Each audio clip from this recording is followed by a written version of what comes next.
Hola, ¿qué tal? Soy la maestra Ludmila Eunice Reza Villela. En esta ocasión voy a hacer una crítica al libro Pedagogía del Oprimido de Paulo Freire, específicamente del capítulo 2, el cual trata sobre la educación bancaria. Para poder hacer la crítica de este capítulo del libro de Paulo Freire, Pedagogía del Oprimido, será necesario analizar los contenidos de este mismo capítulo, saber de lo que trata antes de dar una opinión personal. En este capítulo del libro, Paulo Freire pretende darnos una visión de cómo estaba la relación entre educador y educandos en aquella época. Nos dice que esta educación tenía un carácter especial y determinante, el cual es que la educación era narrativa, discursiva y disertadora. Hablando de una educación narrativa, se refiere a que esta misma, la narración, conduce a los educandos o a los alumnos a la memorización mecánica del contenido que se les está narrando.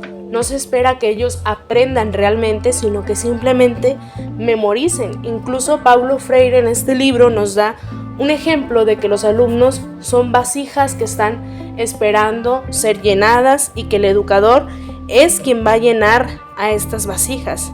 Cuanto más las llene, será mejor educador, y mientras más se dejen llenar, van a ser mejor educandos. A esto es a lo que se refiere, así es como estaba la educación en aquel entonces. En la concepción bancaria de la educación, lo que se le ofrece a los alumnos es recibir depósitos, guardarlos y archivarlos. En otras palabras, lo que se le ofrece a los alumnos en esta educación es recibir información, memorizarla y guardarla, pero hasta ahí. Nunca se le lleva a la práctica, ni siquiera se les fomenta esa capacidad de que ellos pueden alcanzar a aprender algo por sí mismos. En la visión bancaria de la educación, el maestro siempre va a ser el que sabe, el que conoce todo, mientras que el alumno siempre será el que no sabe nada, el que es un ignorante. Entonces, estas posiciones que toma la visión bancaria niegan rotundamente que la educación y que el conocimiento son un proceso de búsqueda, que el alumno puede aprender por sí solo mediante las experiencias. Niegan completamente esto para decir que el alumno es un ignorante que tiene que ser instruido precisamente por medio del maestro. Paulo Freire fue un pedagogo que defendió que la educación debe comenzar por superar esta contradicción que existe entre el profesor y el alumno. ¿Por qué era una contradicción? Porque hasta cierto grado era un problema el que el profesor no diera estos espacios de diálogo, estos espacios de aprendizaje donde los alumnos pueden opinar acerca del tema, donde también pueden nutrir al profesor con sus conocimientos que ellos obtienen por fuera de la escuela, sino que siempre estaba presente este problema, este dilema de que el profesor era el único que conocía todo y el alumno no sabía nada. Entonces, para poder dar una educación de calidad es necesario que esta contradicción se supere, cosa que en la concepción bancaria no pasaba. Y cuando el maestro es el que solamente da su conocimiento, pues sí, a lo mejor el saber está en los alumnos, pero es solamente un saber por experiencia narrada, porque ellos no vivieron esa experiencia, no tuvieron la oportunidad de construir su propio conocimiento, sino que solamente lo memorizaron gracias a la educación narrativa o a la educación bancaria.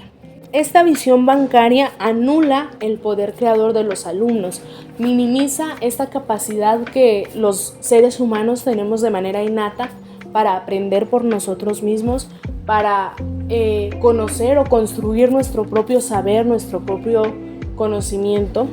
Anula todo esto y nos hace que creamos esa mentira de que solamente el maestro es el que puede enseñarnos y hace que nos limitemos a solamente lo que podamos recibir.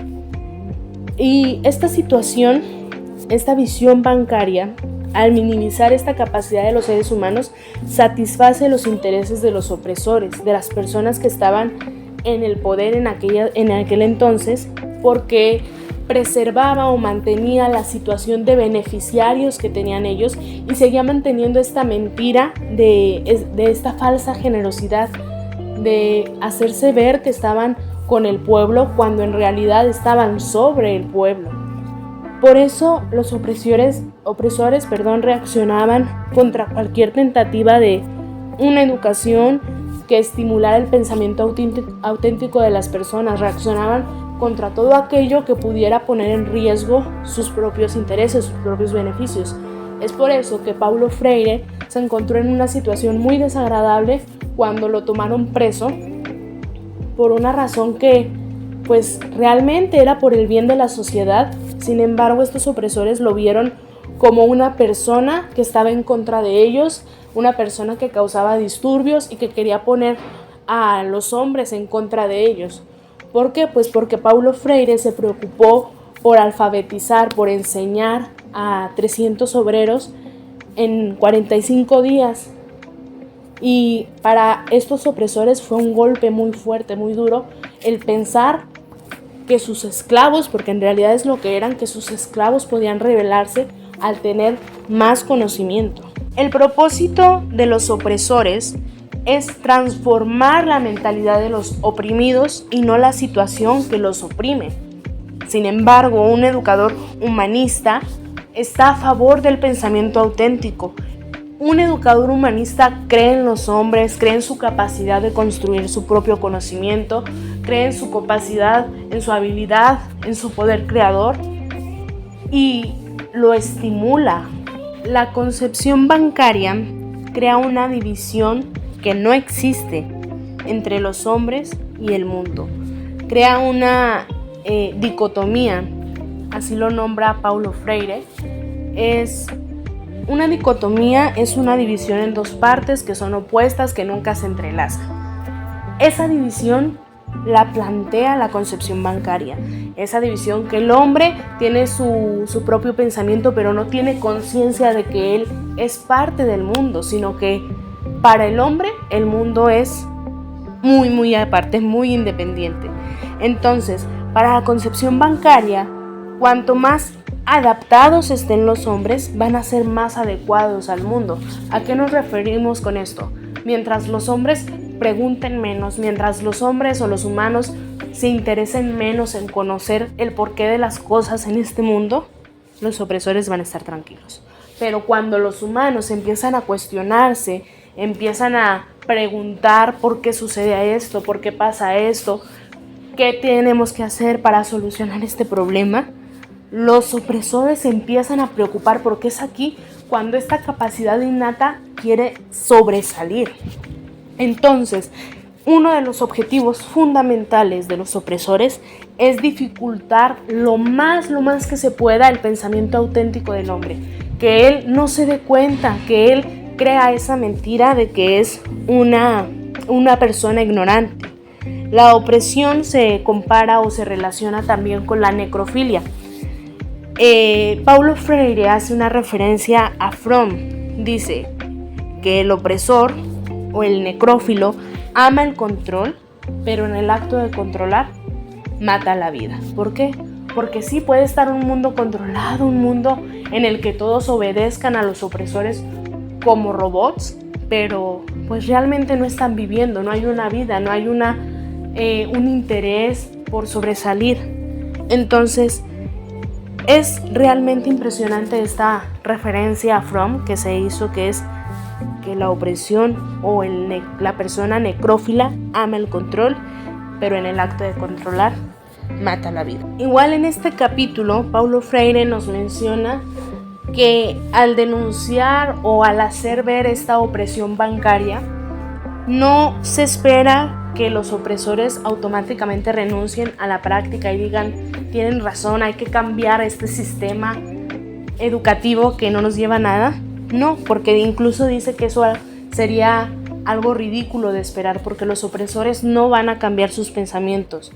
Pero el objetivo de hacer ver a la gente esta opresión bancaria, esta educación bancaria en la que están viviendo, el objetivo es llamar la atención de los verdaderos humanistas, de aquellas personas que están a favor del pensamiento auténtico, a favor de estimular la capacidad del ser humano para aprender, para empezar a dar esos pequeños cambios en nuestra sociedad que realmente son muy, pero muy necesarios. Es en este punto donde Paulo Freire hace esta comparación entre la educación bancaria y la educación liberadora o educación problematizadora. La educación bancaria, menciona él, que sirve a la dominación, para dominar a los hombres. La educación problematizadora sirve para liberar a los hombres. La educación bancaria niega rotundamente el diálogo, niega que el profesor puede aprender de los alumnos y los alumnos pueden aprender del profesor.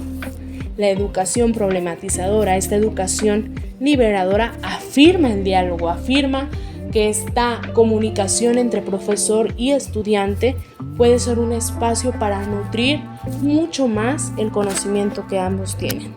Entonces, no se puede llevar a cabo una educación liberadora, una educación problematizadora sin antes haber roto el esquema o haber roto esta contradicción que existe entre el educador y los educandos. La educación liberadora realiza esta superación, mientras la práctica bancaria te lleva a inhibir, a anular, a minimizar la capacidad de los seres humanos. La educación liberadora es de carácter auténticamente reflexivo, te lleva a reflexionar, a analizar, te motiva a investigar por ti mismo, a construir este conocimiento del que hemos venido hablando. La educación bancaria pretende mantener la conciencia del ser humano dentro. La educación liberadora busca que esta conciencia emerja, que el humano se dé cuenta que es parte del mundo y que puede actuar sobre él, ya sea a favor o en contra, porque pues también tenemos estas situaciones que de vez en cuando se dan. Entonces, la educación bancaria son contenidos impuestos por el docente hacia el alumno, es un básico cállate, siéntate y escúchame y apréndete todo lo que te voy a decir, mientras que la educación liberadora desarrolla este poder en los humanos de captar, de comprender el mundo y a su vez pues estimula su propio pensamiento crítico. Es así como concluimos este breve resumen acerca de la educación bancaria, que repito es el capítulo 2 del libro Pedagogía del Oprimido de Paulo Freire.